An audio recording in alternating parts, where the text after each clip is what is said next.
Yo, everybody. Welcome to Off Panel, a weekly interview podcast about all things comics, brought to you by Sketch.com. I'm your host, David Harper, and this week's guest is a legendary artist and a longtime, but now retired teacher at the School of Visual Arts. It's Klaus Janson. Thanks for coming on, Klaus. Hey, David. So we're recording this on a Saturday around midday for the both of us. I know I've robbed you of your gym routine. How is the day treating you otherwise? The day's good. I've been in a pretty good place for a couple of days, couple of weeks, maybe. I tend to get morose, especially in February. I'm in New York, and so the seasons can be, a little cruel. Winter can be cruel, but I'm in a pretty good place. I'm fairly happy. Why are you in such a good place? Is it a work thing, life thing? What's leading you down that path? I tend to be a very introspective individual. I work really hard on my friendships and my relationships, and I think I'm very self-aware. I've been in therapy for a long time, and it's every once in a while you get to a point where, you kind of have like an epiphany and some realization, which can be very, very helpful. And I'm in one of those periods. I mean, that's a healthy place to be. Sometimes it's good to look in and actually really consider who you are and kind of where you're at. Because I think a lot of times we get too busy to do that sort of thing. I know I do sometimes. It's always been a priority for me, even as a little kid, even before I knew what to call things and that there is such a thing as therapy or that there is such a thing as, self-introspection. I've always been very into that. You had an interesting event happen. I think it was in November, I want to say. That's so. Well, you had a gallery event in Lyon, France that was celebrating that's right. 50 years of your career in comics. It was at Gallery 41, I want to say, where they had a whole bunch of your original art and they had this big program made for celebrating your career and everything like that. I'm not saying that that is the catalyst for your epiphany or anything like that, but I don't know. I mean, it does seem like with events like that happening, even though you're already introspective by nature, I don't know, do you feel like that experience kind of made you look at your life and career in a way, because you're kind of seeing it through somebody else's eyes, right? Was that an interesting experience in that regard? First of all, it's fascinating that you mention it in that context. So I give you props for that.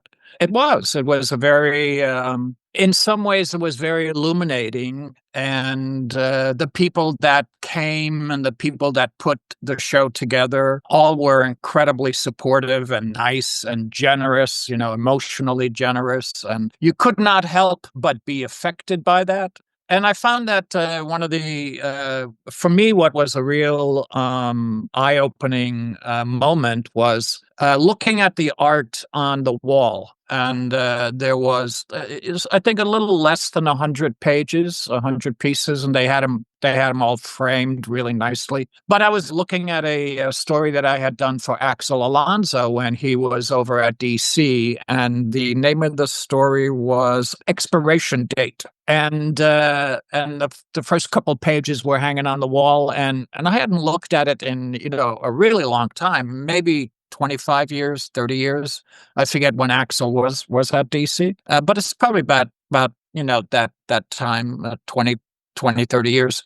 And I was reading it. I enjoyed it. I thought to myself, this is pretty good. I chuckled at the right places. I kind of laughed and I realized, oh, this is exposition. I'm doing exposition and, introducing the characters and stuff like that.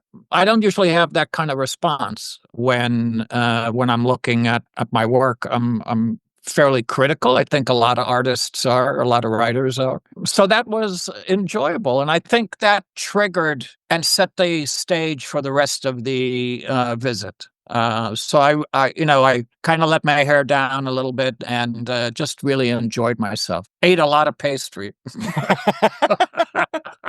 That's the beauty of doing an event in Europe, right? You're just going to be surrounded by good food everywhere. It was France. It was Lyon, which was, as I discovered, an amazing city full of amazing pastry and really nice people, too, I got to say.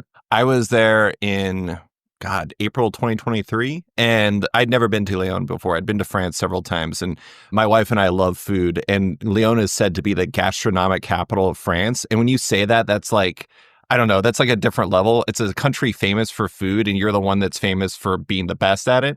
And that was, I mean, I'm pretty sure I lost a belt loop in the process of being there. I was only there for 3 days, but I was quite enthusiastic. They quickly came to know who I was in these restaurants, which is a good and bad thing. You're doing good. One thing that stood out, though, is Lyon is an unbelievable comic city. The shops there are fantastic. And just the passion for comics is just special. That's true. Yeah. And the comics invariably, or they're not really comics, they're graphic novels, right? They're hardbacks. Without exception, you can always find something that just blows you away. The majority of that stuff that's published in France, we don't really get that here. It's like a revelation, looking at work that people spend a year or two focused on just this one project.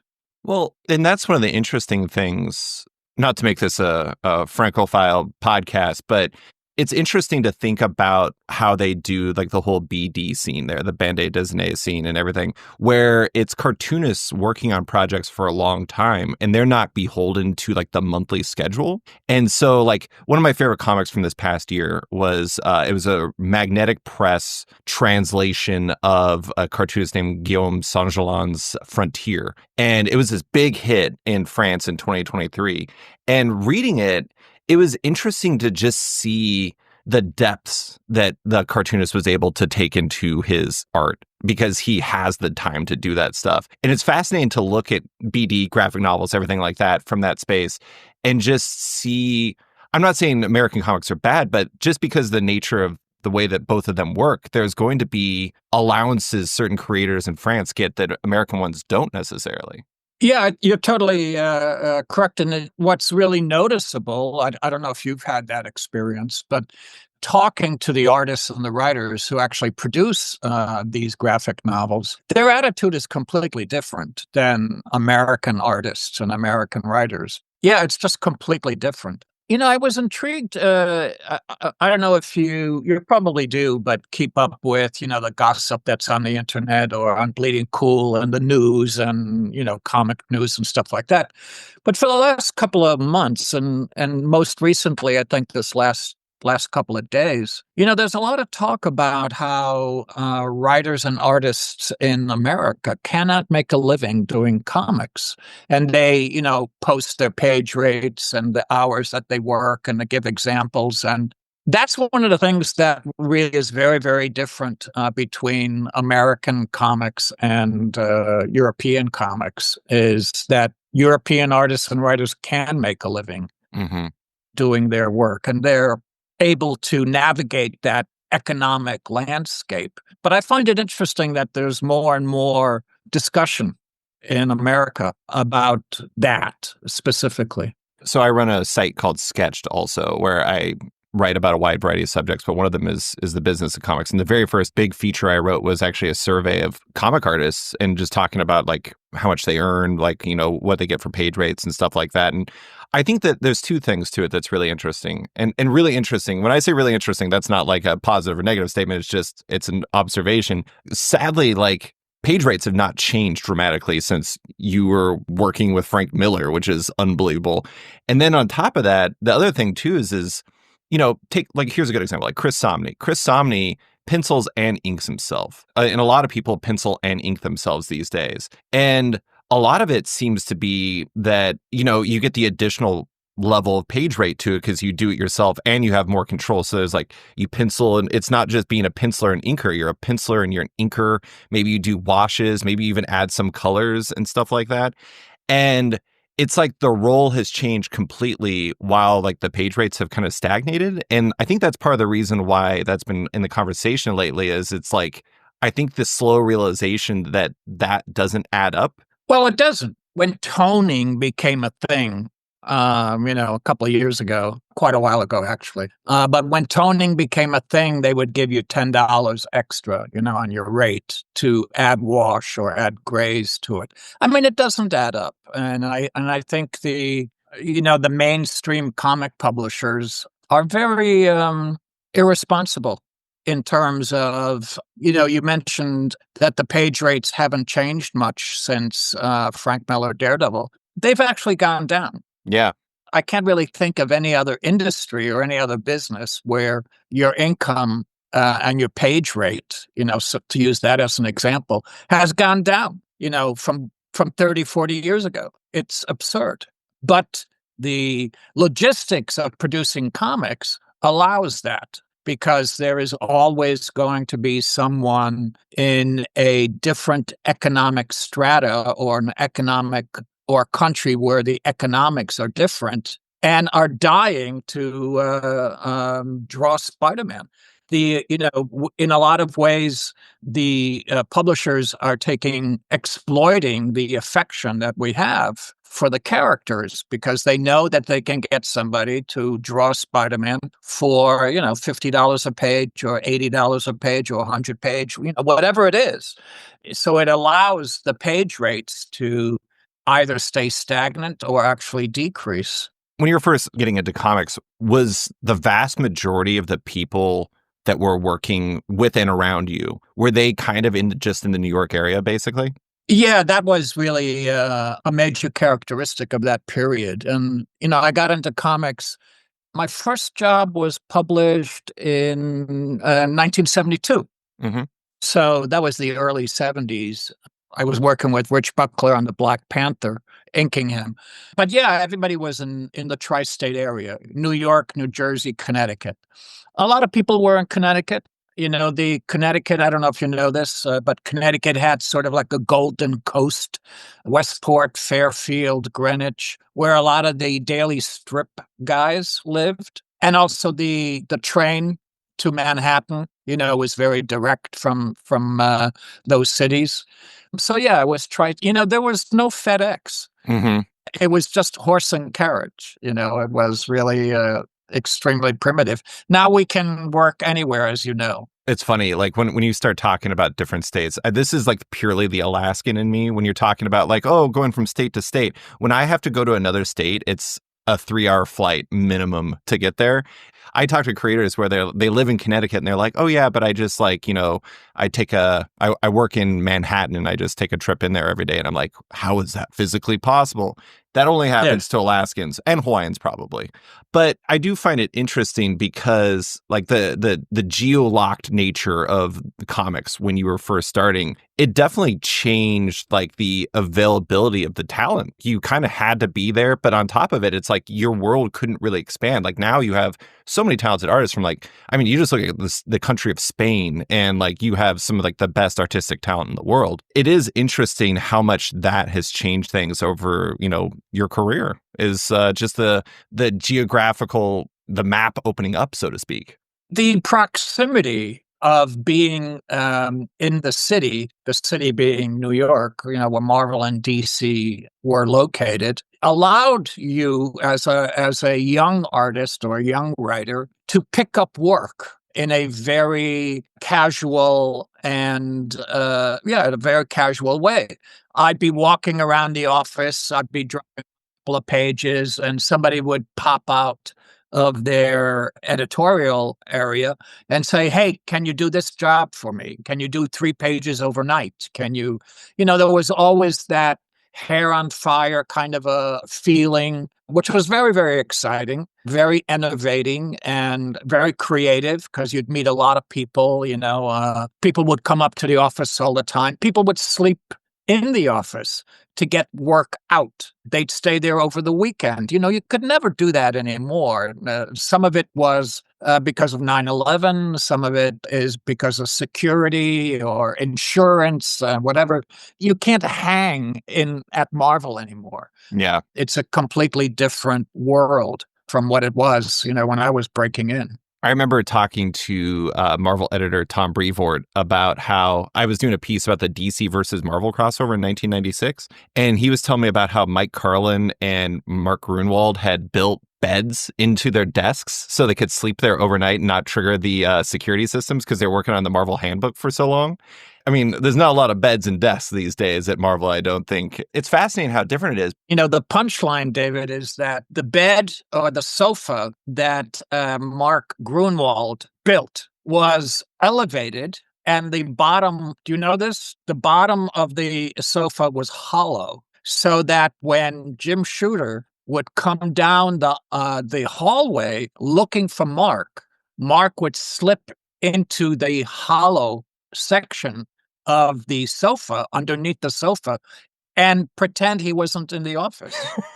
And, it was that kind of casual, fun atmosphere was very, very, there were a lot of pranks, a lot of jokes. I remember one time, I'll just say, just as another example, Archie Goodwin, who I absolutely loved and adored. I mean, everybody just loved Archie. He would occasionally come to the office, not on time, not at 9 o'clock when you were supposed to punch in. And during one of the periods when Marvel was sold, I think it was in the 90s, we got sold, like 3 or 4 different times. The new owners wanted everybody to show up on time, and they really harassed Archie. So one day I was in the office, and I looked across the bullpen, and Archie was standing there with a cup of coffee in his hand in his pajamas. And Archie said basically, hey, you want me to be here at 9 o'clock? This is what you're going to get, right? Yeah. And they let him alone. They left him alone after that. That's amazing. The thing I thought you were going to say about Jim Shooter is I heard that part of the reason why they built their desk, so there was 2 reasons why they had their desks on high. So they could have the sofa to hide in and sleep in, but also because they didn't want Jim Shooter looking down on him because he's so tall. Yeah, yeah, that's right. Yeah. It's amazing. That was fun. And now, a quick word from one of our sponsors. In June of 1962, 2 men escaped from Alcatraz Federal Penitentiary. In March of 2025, you'll finally see what happened next. Oni Press presents Out of Alcatraz. Inspired by one of the greatest unsolved mysteries of the 20th century, Eisner Award-nominated writer Christopher Cantwell and Eisner Award-nominated illustrator Tyler Crook deliver a heart-pounding, breathtaking original limited series that tells the story of what might have happened in the months following America's most infamous prison break. Launching with a double-sized 48-page debut, Out of Alcatraz follows convicts Frank Morris and Clarence Anglin, who wash ashore in San Francisco after surviving their infamous escape from Alcatraz. As a dogged federal manhunt and chance encounters unfold, everyone involved is about to discover the same blood-stained truth. Life on the run is as hellish a prison as Alcatraz itself. Pre-order your copy of Out of Alcatraz by February 24th. And now, back to the show. I do think that 70s and 80s period was interesting because you had like the first generation or the first 1.5 generations of like Marvel, not DC. DC had been around for a while, but that 61 to like, let's say 72 phase. And then like it started handing off to different creators, different editors, and it started almost like there was like a different mindset. It was a period of change. And it seemed like a lot of people were trying to push the medium in new directions. What did that period in the 1970s and 1980s feel like? Did it kind of feel like it was a time of great energy and great change in a positive way? You hit it right on the head. And I didn't really realize that because I was sort of in the maelstrom, in the tornado. But I was listening to a couple of interviews. Oh, gosh, I forget who did his first name. David Armstrong, is that the right name? And he did a couple of interviews with the old guard, Carmine, Russ Heath and Irv Novick, those guys. And John Romita Sr. And I realized listening to those interviews that generation had a different motive for being in comics than we did. And that their motivation was to make money and feed their family. They came from the comic book crash in the 40s and 50s. They came away from advertising. They really needed to work. They needed a job. And I realized that when we came in the 70s, we weren't like that. We were, spoiled brats, really. Most of us had, a pretty good childhood. We didn't have to struggle the economy was very different in America in the 60s and the 70s. And that we kind of entered the field and entered the medium correctly, as you say correctly, to push it. I didn't even realize it at the time, but that is what we were doing. We were pushing it technologically. We were pushing it content-wise. We were trying to do things to get around the Comics Code Authority. So there was a lot of energy put into moving the medium forward, both in the way it looked and the content of it. That's the tricky thing, right? Is like, I'm sure you get questions all the time of like, did you know you were doing something special in the moment on The Dark Knight Returns? But I imagine in the moment you were just focused on the work, and it's hard to kind of separate your brain from like, what does this mean for the legacy of comic books? You're just like, I need to get this page done, right?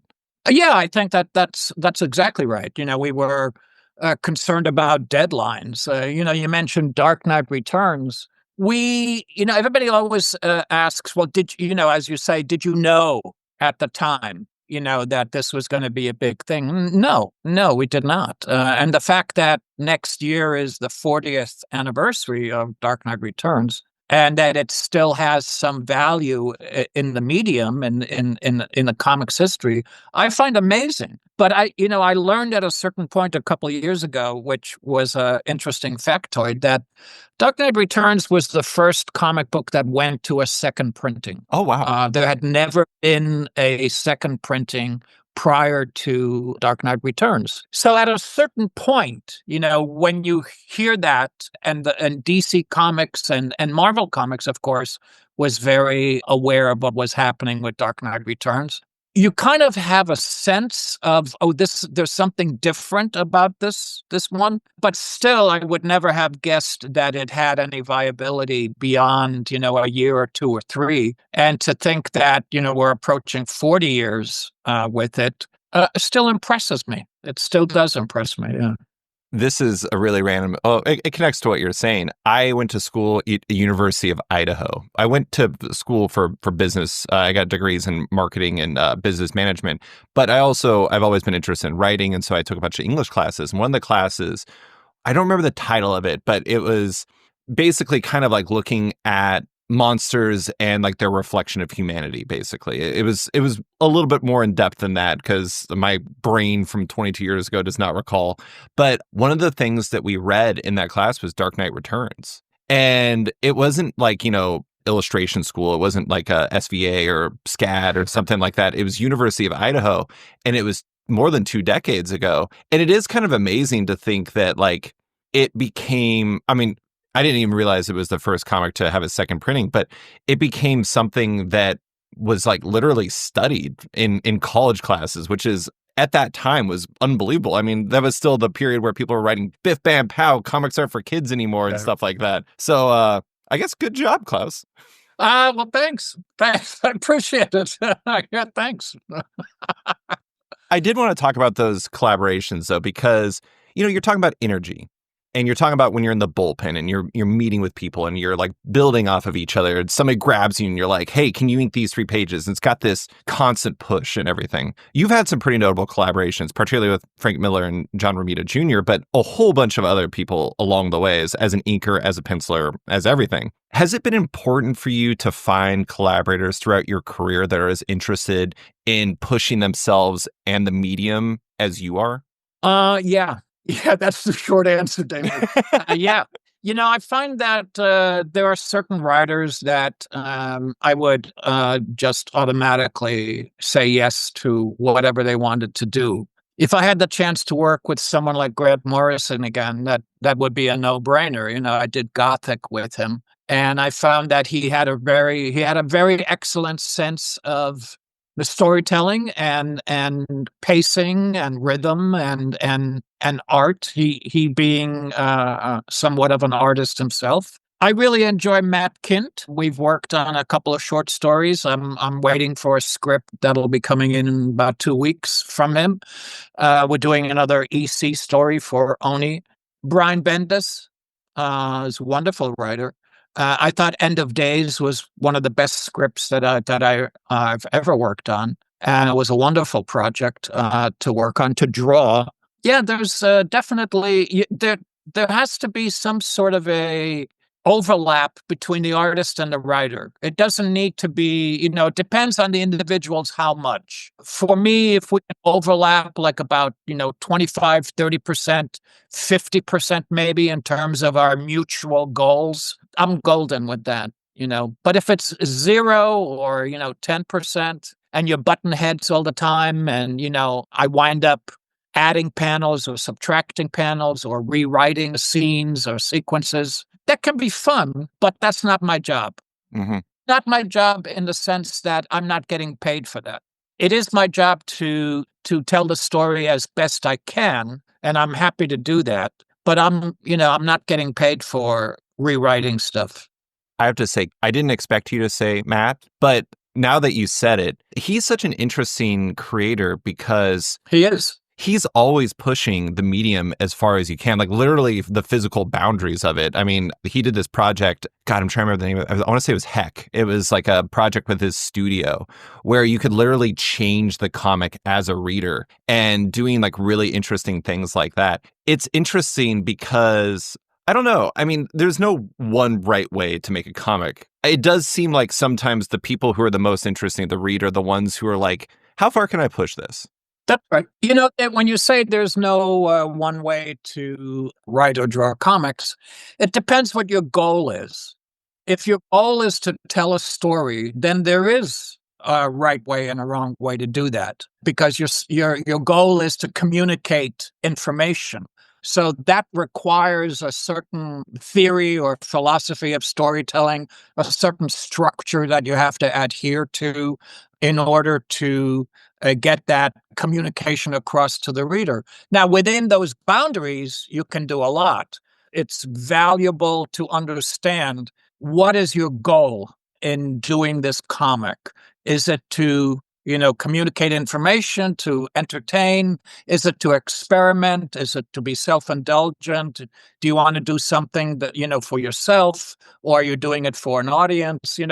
Then you have more wiggle room or less wiggle room. But I've always found, and I know a lot of artists from my generation feel the same way. I never thought that the Comics Code Authority was a hindrance or held us back, and that in a lot of ways, structure and boundaries usually motivates creative people to come up with very interesting and creative ways to tell the same story, but get around the censorship. There was a scene in Daredevil when Elektra is sitting in a movie theater behind Ben Urich and I think it was Ben Urich and another guy, and she sticks her sai, if I'm pronouncing that correctly, through the back of the seat.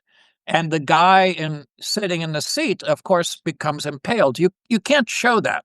But the way Frank did it was he showed the sai pushing the shirt. So we didn't actually see blood, or we didn't actually see penetration of the body. We just saw the sai push the shirt, the front of his shirt forward. And we were able to get away with that.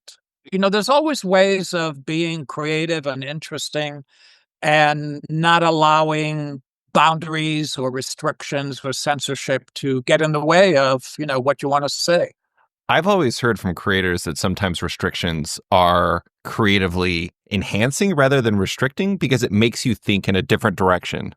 Yeah, that's right. But you have to be, what's interesting about that is that you have to be flexible and you have to have the capacity to accept those boundaries and navigate your way through it. One thing that I read that I found really interesting was that you, at least at one point in time, like to have one project where you were inking and another where you were penciling at the same time. That way you kind of kept the experience fresh for yourself. But it's interesting to me because that would mean that you would see what other inkers would do with your work and the impact that you would have on the penciled art of others. Was part of the reason why you liked doing things like that because it allowed you to almost study the impact one another would have, those different roles would have on each other, and it would like almost enhance your knowledge of these things? Or am I reading way too much into that? No, you're not. Although I will say that was the secondary reason for doing that. The first reason was because I would get bored doing one thing. Yeah. And I can elongate the work day by doing two different things.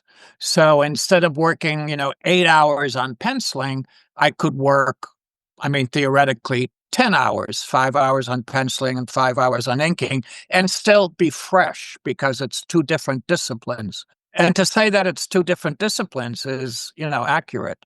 So it's two different areas of your brain, really, that you're dealing with. But yeah, being flexible and being and having variety, I think to me was always a mechanism to get more work out of myself. I have to say, the idea of fighting boredom is a much more impactful part of the process and like the decision making that a lot of creators do than I think a lot of readers would ever consider. I've heard so many people say things like, I do things specifically, this way or this way because I want to keep things fresh for myself. And I mean, when you've been doing it for a while and when you have to put so many hours in when you're drawing, it's essential to keep yourself interested in it, I'm sure. That's absolutely right. Yeah. Yeah. I do think it's funny. You mentioned how it's using different parts of your brain. I've talked to artists about what they can do while they work. And like when they pencil or specifically doing layouts, because it's figuring out the storytelling of it, they can't listen to things like they can't listen to a podcast or they can't have a movie on or something like that. They have to listen to almost like instrumental music because otherwise it's going to get in their like kind of story brain.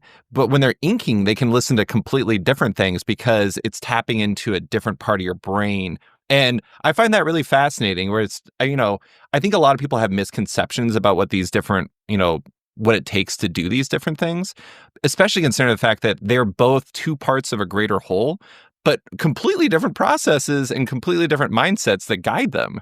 If you're inking, I mean, it's and you know this, David, but it's maybe too simplistic to say, but when you're inking, X amount of the work has already been done by the penciler. So it's not as though you're tracing, but penciling, there's a greater amount of problem solving in penciling. And that's not to say problem solving doesn't exist in inking. It certainly does, but it's less than the problems that need to be solved in penciling. Yeah. So it's very, very, very different. And I agree with you, by the way. I hear the same thing from everybody that, I can't listen to, or I can't.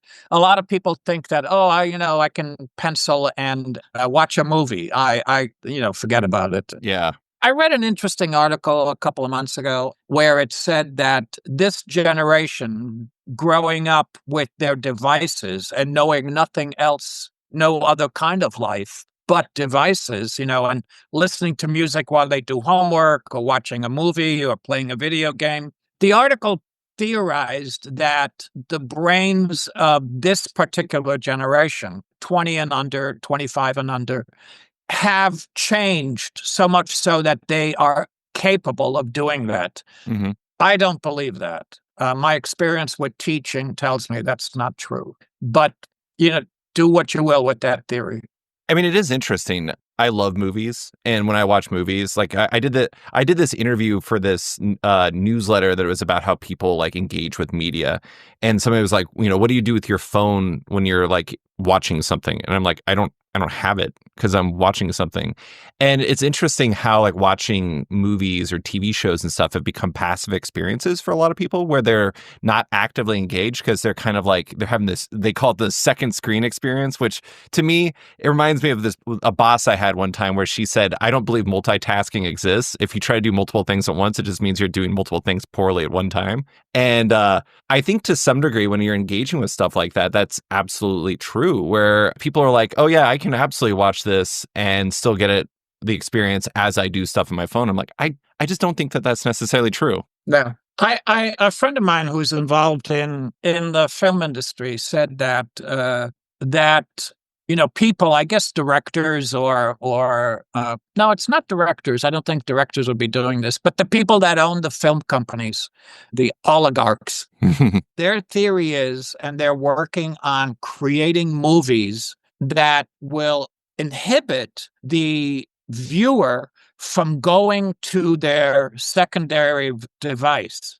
So meaning that the structure of the movie has to be that every 30 seconds, something happens on screen that will keep them watching on screen and prevent them from going to another device. That means that the structure of storytelling is changing. which, we know is true anyways. But that's pretty amazing, I think. It really is. We'll go into this a little bit more when we get into the teaching stuff, but it is a really fascinating space. But this is something I always think about with people who have been doing this for a while. Drawing has been your job for 5 decades now. Do you draw for yourself ever? No, not really. I can't say that I do. Yeah, I can't say that I do. I have some sketchbooks where, I will work out some problems, but it's usually problems that exist on a script, that I'm working on. Yeah. I mean, I imagine it's kind of like my day job is in marketing, and a lot of it is in digital marketing. And people are, I've had people comment like, you must be really good at doing your social media stuff for your website and for your podcast. And to be honest, I don't like doing it because it's my job. And it's like, once I kind of separate, it's like, when you make your hobby a job or you make your job part of your hobby, it kind of changes your relationship with it to some degree. But just one more question before I want to go into a couple project things. Do you still work traditionally across the board? It depends on the job, but I basically do start out on paper. I'll pencil it and I'll do some of the inking on it, and then I scan it, and then it goes into digital. So certainly all the gray tones are digital, except now I'm doing some wash that I like just doing on the paper. I want to get back to doing some coloring because I really like using color. And my idea was, I had dinner with David Mack a couple days ago. He was in town for the Daredevil premiere, which we, went to see and had fun. But we were talking over dinner how he works, and I thought that is the way that I would approach it, which is you start coloring and applying color on paper, and then you scan it in and you play around with it digitally, which is basically what I do with my black and white work. Mm-hmm. So, yeah, I think about switching to digital completely, but I don't know, I haven't found any real reason to do so, I think, maybe, except that, my studio is full of paper. Got to use it all up. Yeah. But I have to say, I love digital, working digitally. I like it a lot, and I thought I would never say that. I like it. Hi there, I'm Chip Zdarsky, former Batman writer, former Howard the Duck writer, and future writer of something else, hopefully. If you're anything like me, you hate comics and the people who make them, including myself. And in this hectic, horrible world, you should know your enemies. Which is why I've created Zdarsky Comic News, a monthly physical newsletter that's only available in comic shops. In ZCN, we keep you up to date on what comic creators are doing to your beloved characters, with interviews and reviews. ZCN has fun features, games, and biting editorials from me, Chip Zdarsky. And I'll be publishing this until things pick up for me at... Oh wait, just a second. Looks like I just got my next assignment. Let's see. Oh, Howard the Duck. Okay. Anyway, check out Zdarsky Comic News in shops everywhere. And if your retailer doesn't carry it, never shop there again. I don't know how this affects it, but one of the things I think is interesting about your teaching side of things, because you did that for 30 years, right? Right. You taught at School of Visual Arts where you were teaching kind of like foundations of storytelling type stuff. I think one of the interesting things about it is like, I don't know. So I'm a big basketball fan. I don't know if you follow basketball whatsoever, but one of the things that's interesting, and this happens with all sports to some degree, but I feel it's really bad in basketball. It's the previous generations are always like, the game was much better when I was in the league, and now it sucks and yada, yada, yada. And there's always this like lagging distaste for what preceded. And it seems like maybe to some degree, I don't know, you might disagree with this, doing that for so long and engaging with people and seeing how influences changed and how the technology changed and all these different things, do you think that made you more open to change as your career went along? I don't think it was that specifically, if I may say. I think that first of all, let me say, when I'm at a convention and I travel in a pack, I belong to Essential Sequential, and we have 30 artists, and there's always 3 or 4 or 5 of us, that sit together. And I've seen this over and over, and I've seen it with myself. When fans come to say hi to you. They like seeing you draw. Yeah. And they like seeing you draw a sketch for them. They're not asking you to go home and produce something digitally. And they like seeing it right there and having that experience with you. So there is some affection and some affinity for drawing on paper that remains, especially with fans. The second thing I would say is that the determinative factor that determines whether or not you succeed as an artist, or I suppose a writer or any creative endeavor, is your personality. So it doesn't matter how talented you are, in air quotes, to begin with. How many pictures your mom posted on your refrigerator, which was, at that time, our version of Instagram, right? Yeah.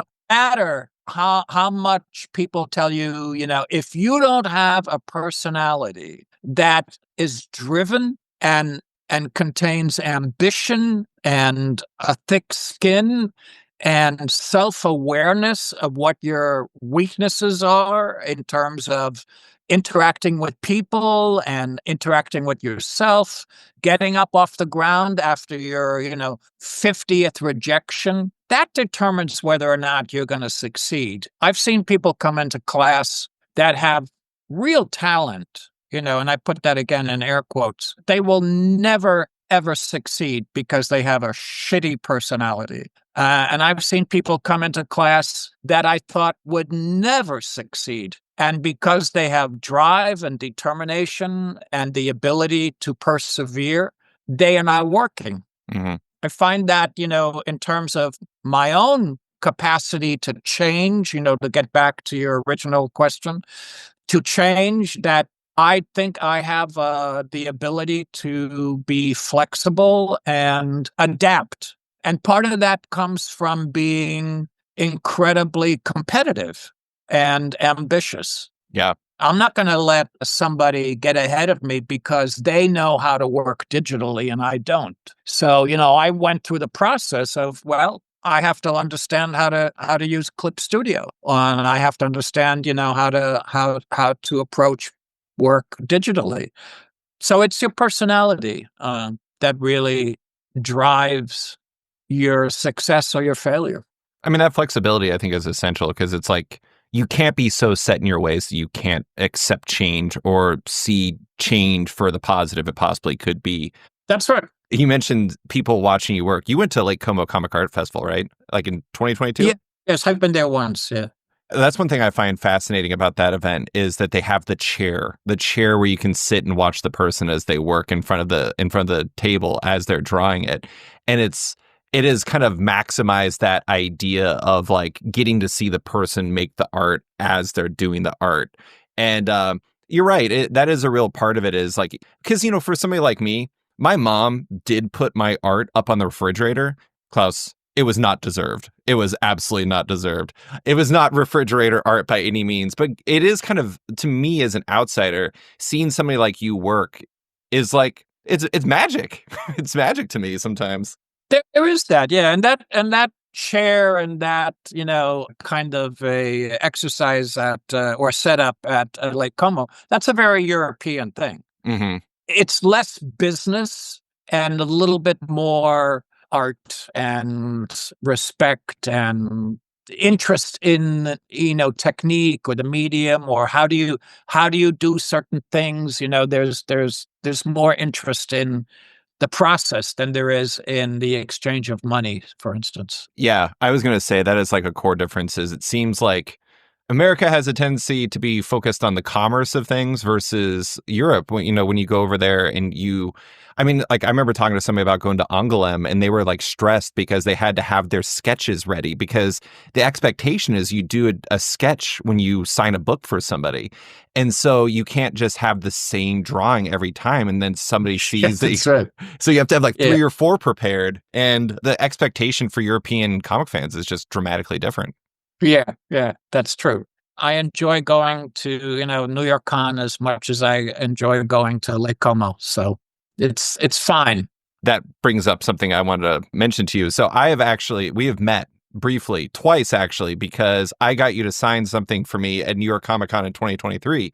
I want to talk about a few of your projects. One of them in specific is I wrote an entire article where I talked with a weapons expert about what would happen if the events depicted on your cover that you did for 1987's The Punisher #1, if that actually played out. And I even got you to sign the article in a zine I made at that same con. I say this with respect. I love that cover, but I also have always found it hilarious because I love conceptualizing what would actually happen if that played out.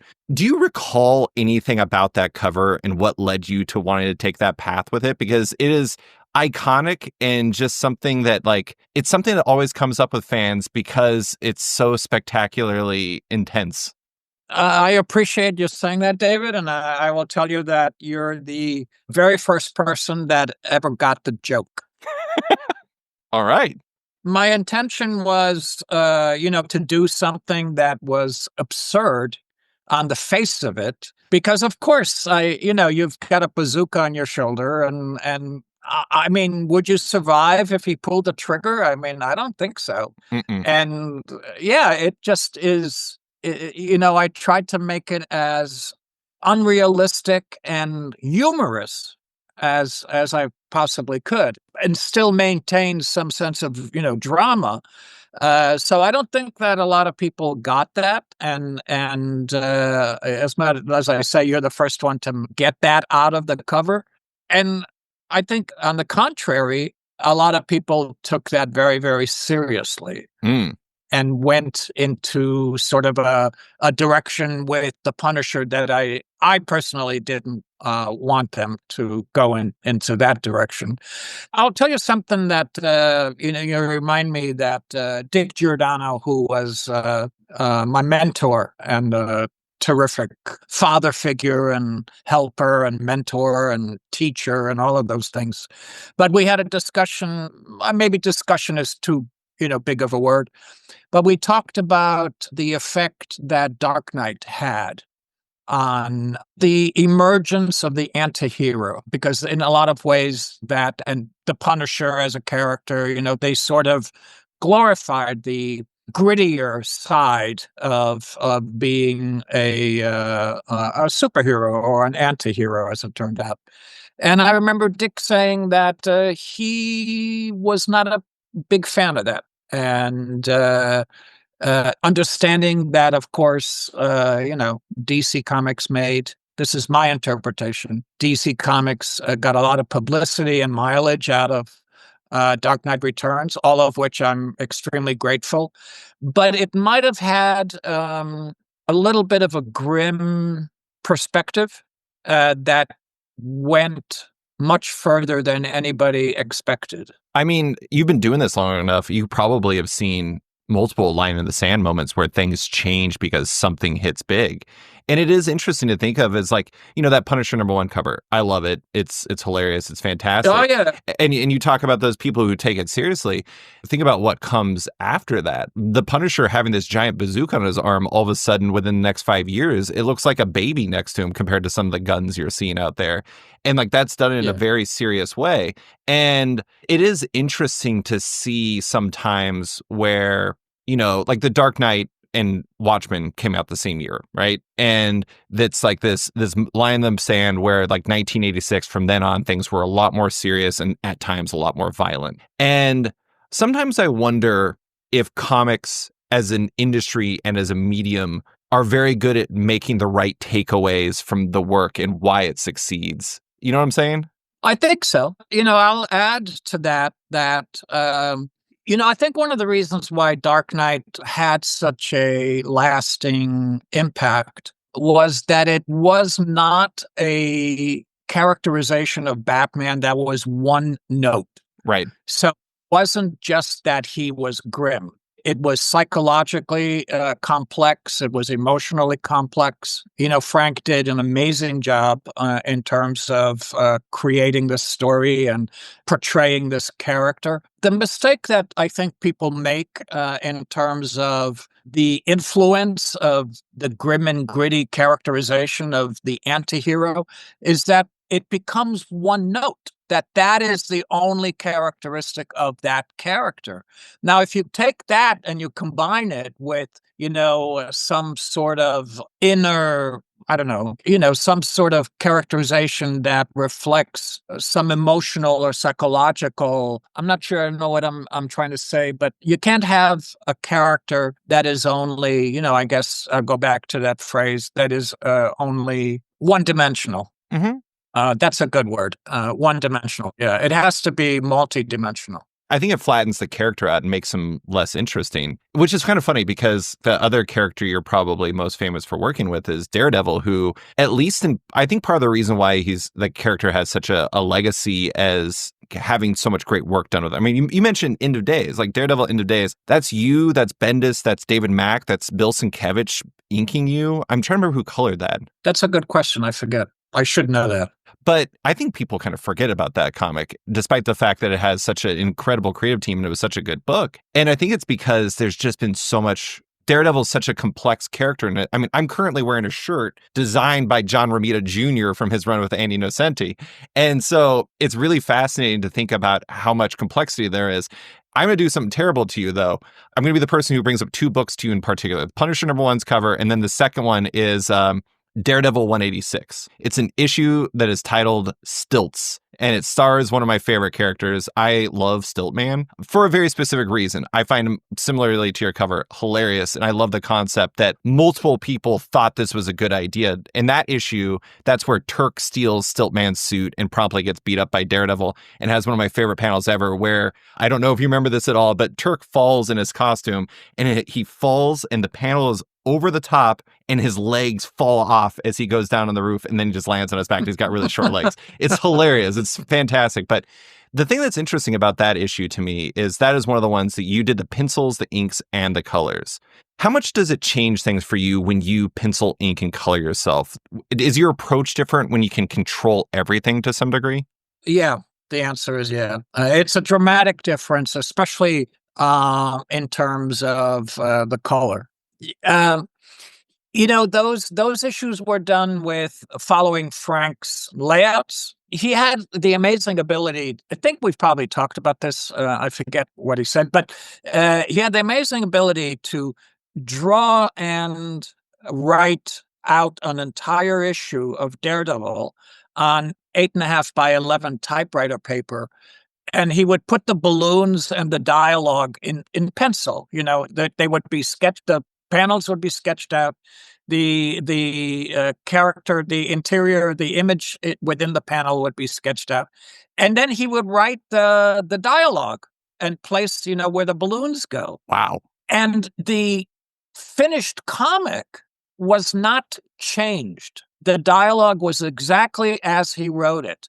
And I don't know if he typed it out first and then did the, I got to ask him, and then he did the 8.5 by 11 stuff. But I want to give, Frank credit for that. I was following his layouts. The ability to, even in that respect, the ability to collaborate and the ability to, to introduce my own decision-making into that process was very, very freeing. And the ability to understand that, I know I'm going to color this blue, or this is going to be green, or this is going to be red, or this is daytime, this is nighttime, was very instrumental. And I think the best run that Frank and I did on Daredevil was when I started coloring it. Mm-hmm. And I think that issue was, what was that issue? I forget what issue that was. I'm sorry. No, it's fine. But I think it was the issue where Elektra puts the sigh through the back of the movie theater seat. This is terrible audio podcasting, but I did want to show, there's this panel where Stiltman loses his glove and you have the black splatter around it. Yeah. And I do think that that's one of the interesting things that you can do. It seems to me that the way that you would use color is very much in a not literal way. You're doing it in ways that enhance storytelling, and that's your focus. And that is one of the things that I really love seeing about when you would color yourself on that series, but also beyond, is they're really you would always do things I wouldn't expect, but in ways that would enhance the story, if that makes sense. That was the goal. The goal was to do everything with the storytelling in mind. That was the priority. So, when Heather Glenn was in a telephone booth and having a conversation with Matt Murdock, the direction that the conversation took was reflected in the choice of color in the sequence. So it would start out a little brighter, and it would get darker and darker and darker until, the sun set in the background, and stuff like that was, under my control. Otherwise, a colorist might have, say, for instance, just colored the background the same color. Mm-hmm. But I wanted to show time. I wanted to show progression of that time, and I wanted to show the emotional impact of the conversation that she's having. The coloring, as you correctly point out, was always about storytelling and using it as storytelling. Do you think storytelling first always? Is that just your number one driving factor? Absolutely, yeah. My job is a storyteller. That's my job. I acknowledge that. And if I don't, succeed in the storytelling, then I failed. Having said that, I will say that the secondary goal is to create spectacle. I like that word. So storytelling first, spectacle second. And by spectacle, I mean give the readers something to look at. And whether it's, a special effect or a color hold or something they haven't seen before, or an angle or a camera shot, some sort of give them something to look at. And in that respect, I have this argument with, or this discussion with a lot of people, because I'm a pain in the ass, I think. But that I disagree with Alex Toth in that respect, that I agree with him that simplicity is the most direct way of dealing with storytelling. But I also, personally think that you need contrast, that you need something to balance out the simplicity. So I don't have any problems, with doing a large panel with explosions and, zipatone and technique and color holds and doing something for the reader to look at. I remember when I was a kid, looking at artists like Wally Wood or some of the EC guys, some of the Warren guys from the Warren, from Creepy and Eerie. That was the stuff that I grew up on. And I would just get lost in each panel because they put so much work and so much effort into it that I would read the story first for the story, and then I would go back and just, be in awe of what they were doing physically, what they were actually, doing in terms of the drawing and the technique. And now, a quick word from one of our sponsors. More campaigns, more big names launching on Zoop. Now live are a gorgeous art book from DC mainstay Adriana Mello, as well as the complete digest edition of Skull Kickers from Jim Zub and Edwin Huang. There is also time to support AWA Studios' Artists for LA, a benefit campaign to raise funds for those affected by the Los Angeles wildfires. Contributors include Bill Sienkiewicz, Mike Diodato, Dennis Cowan, and many more. Original art, signatures, and other items are available, with proceeds going to the California Fire Foundation Wildfire and Disaster Relief Fund and the California Community Foundation Wildfire Recovery Fund.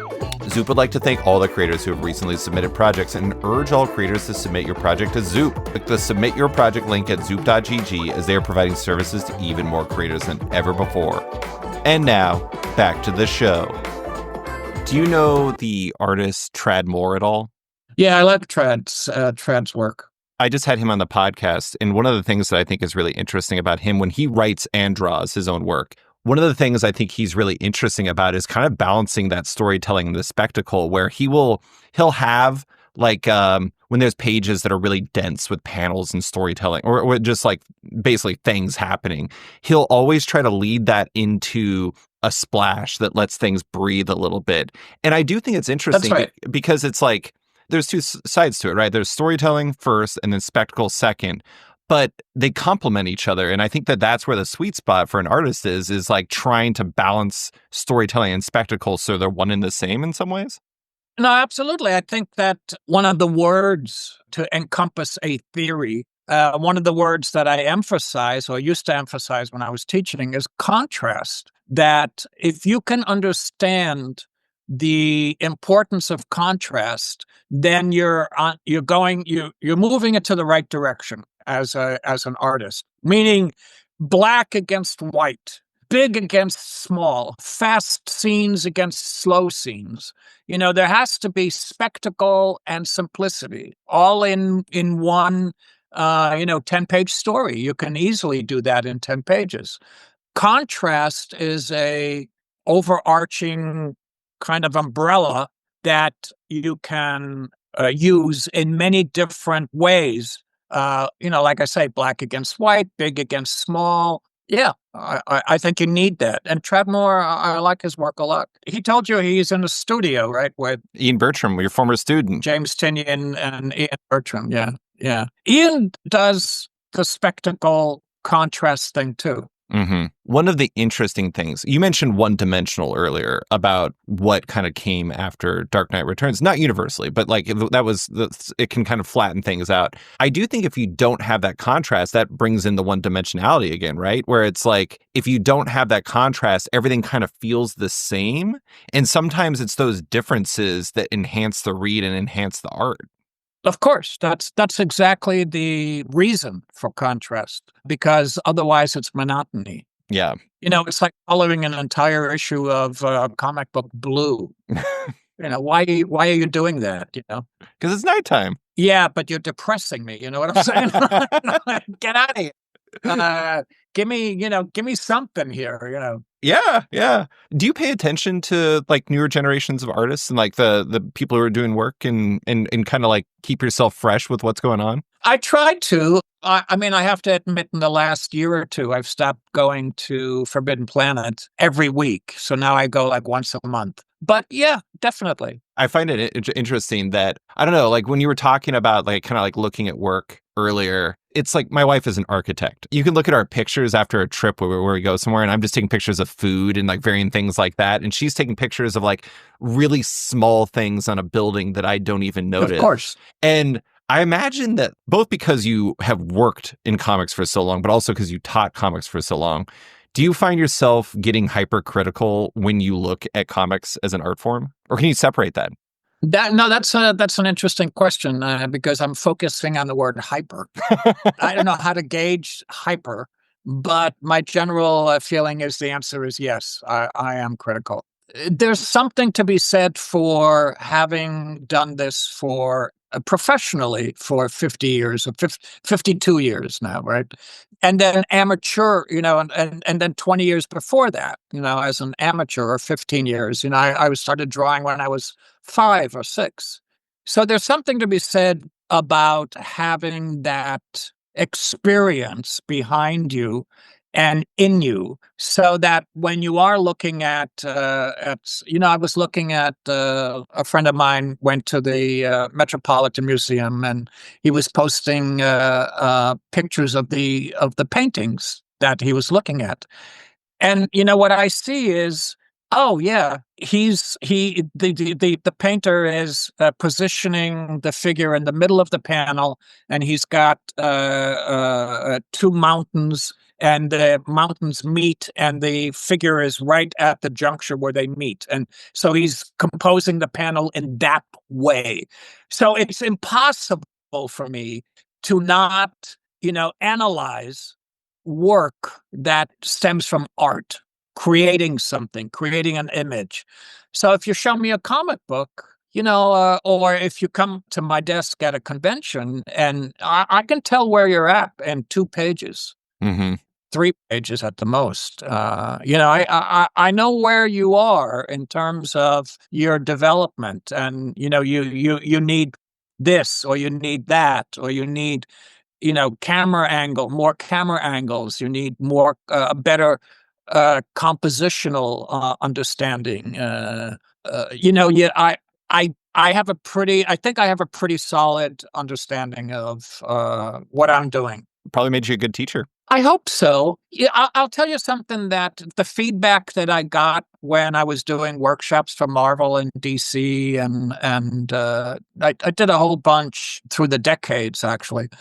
The feedback that I got from the workshops, sometimes I would do them by myself. Sometimes I would be joined by like Howard Chaykin, or we'd have guest people, John Romita, or Frank came to one of them. I did them with editors, and I did them with artists and with writers. And the feedback invariably, especially from editors, was that they appreciated that I introduced them to terminology that they could then use to describe and communicate with the people that worked for them what they wanted, or what they thought they were lacking, or what they needed to work on.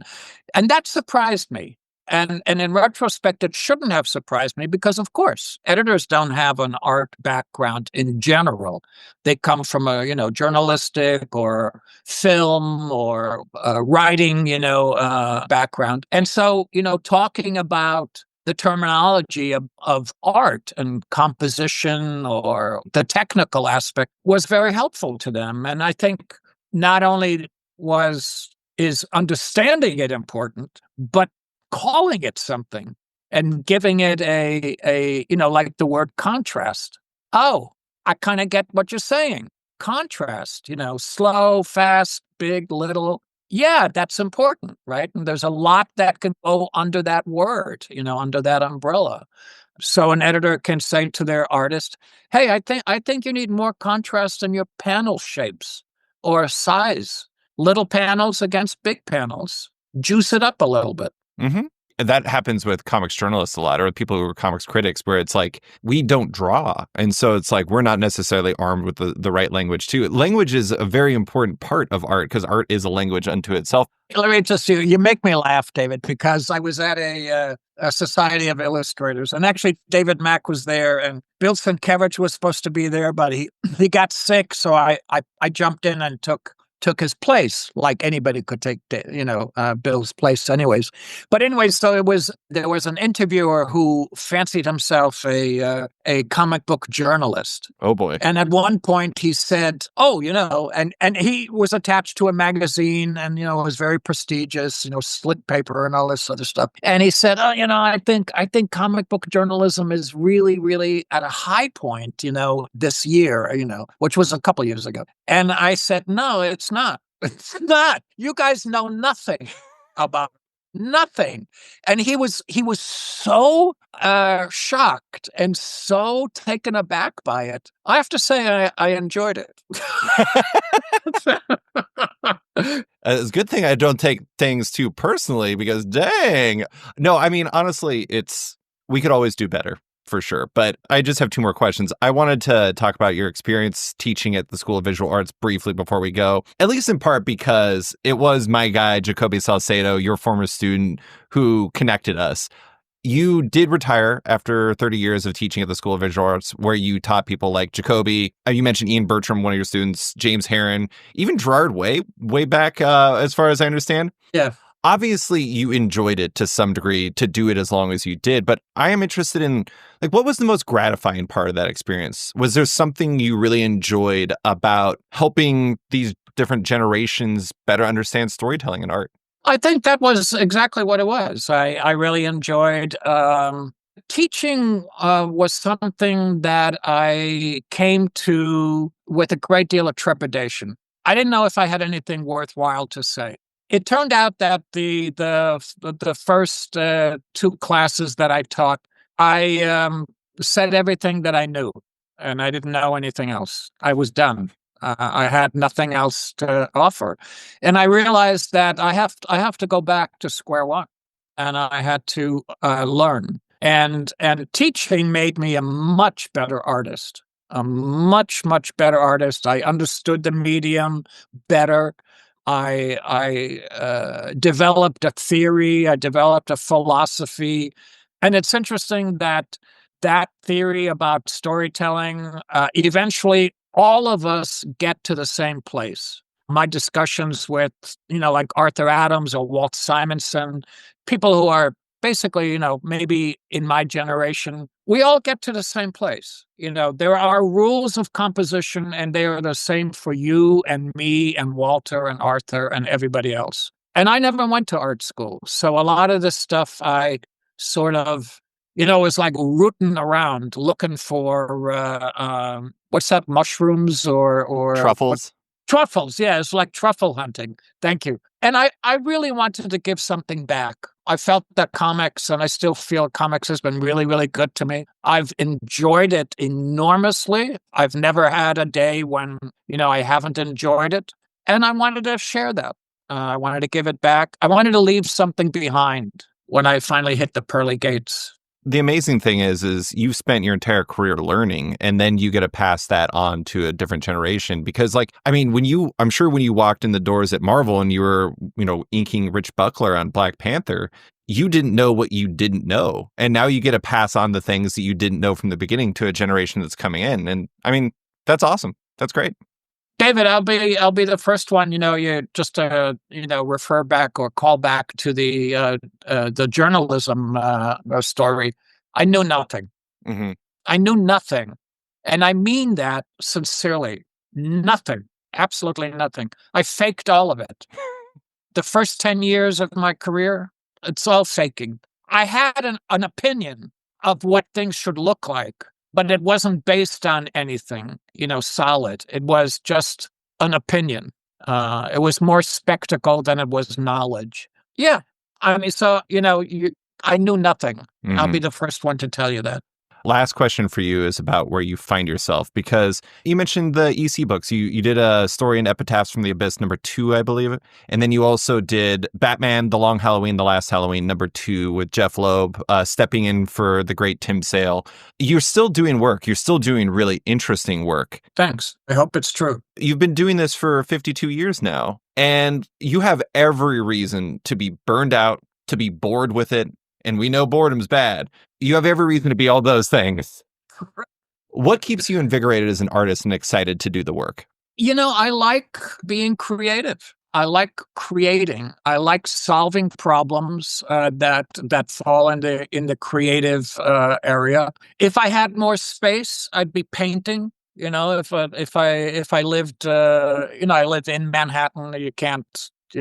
Limited amount of space, and I have a great studio that has my digital equipment and my paper and tools and all the other stuff, but I like creating. I like having an imagination. I like solving problems. If you don't like solving problems, comics are not for you. It's always about solving problems. I think it just comes down to there's a dopamine rush when I'm drawing something and I look at it like, no, that's not right. I erase it and I'll draw it, or I'll white it out or something, or, and then I get it, and then, okay, I got it. And that's very satisfying to me.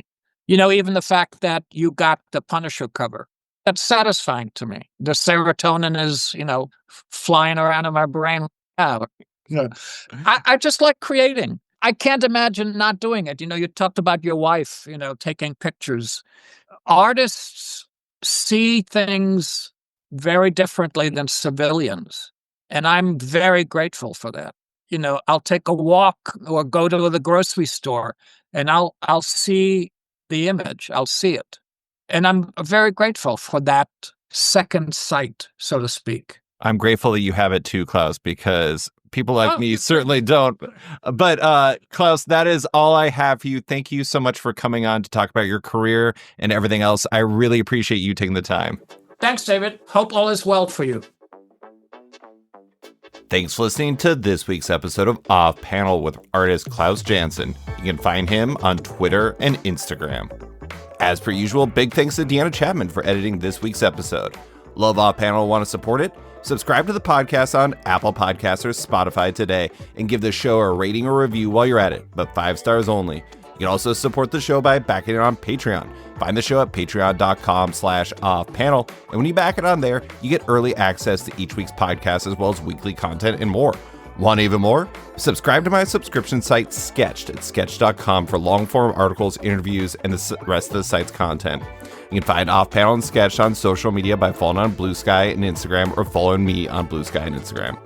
Big thanks to all my existing patrons, including Comic Book Couples Counseling Podcast, Scott Carpenter, Gus, MK Freigeist, Sauntered, Brian, Chris Robinson, David Byrne, Milton Lawson, T.S. Luther, Benjamin Wilkins, Chris Hacker, John Neesmith, John Auerbach, Dustin Weaver, Brandon Heyman, Aiden Hammond, Faith Aaron Hicks, Ben Rowe, Cameron Brown, Jonathan Breen, Charlie Stickney, Tom Drennan, Jeremy Thomas Burke, Jared Schwab, Scott Dunn, Chip Mosher, Seth Pomeroy, James McEwen, Andrew Lehman, Christina Merkler, Scott Place, Travis Gibb, Darcy Van Polges, Tom Evans, Reed Beeman, Kelly Sudaconic, Max Wood, Jeremy Lambert, Brian, Near Levy, Jason Hussad, Kieran Gillen, Jonathan Kent Uratam, Henry Johnson, Dennis Hoffman, Jingo Boren, James Tynan IV, Chris Langford, Jason Wood, Tom Peachy, Ben Domstead, Ron V, Nick Walker, Patrick Coyle, Isaac Oren, Klaus Vandeven, Submin Industries, Jack Mulqueen, Carl Kerschel, Rob Masella, Elza Chartier, Luke Nakashoji, Dr. Luke, Scott Hazelwood, Canadian by Proxy, Bradley Rader, Carl Troy, Brandon DePills, Patrick Bauer, Declan Shalvey, Dan Carino, Adam Freeman, Ben Wild, Brian Klein Q, Liana Kingus, Nick Bennett, Susanna Puller, Reed Hinkley Barnes, Mario Tiambang, Robert Wilson IV, Andrew Carita, Stephen Hull,